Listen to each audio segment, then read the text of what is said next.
I don't necessarily have an idea in my mind of what I'm going to draw or what I'm going to make it look like. I just allow myself to make those marks without specifically directing myself to have a final outcome.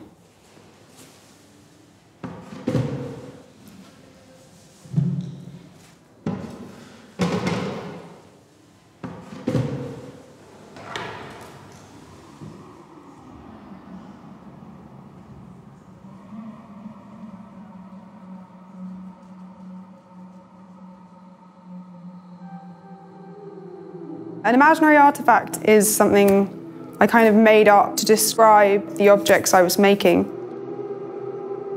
What I think of as an imaginary artifact is quite literal. I'm imagining an artifact that could have existed in another world.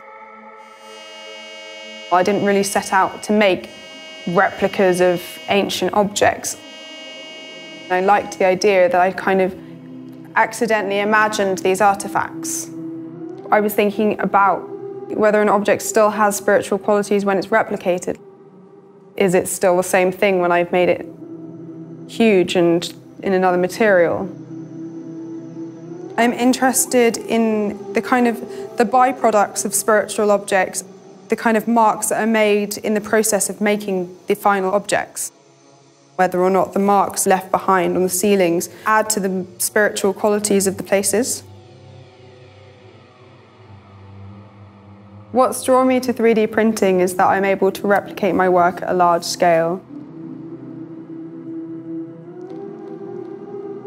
When you're making a handmade object, you don't always have a predetermined idea of exactly what you're going to make or create, whereas 3D printing has such a pre-programmed idea. Of course, it knows exactly what it's going to do.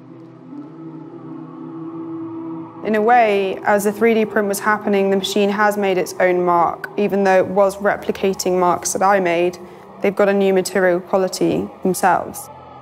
It almost feels like a kind of collaboration with a 3D printer.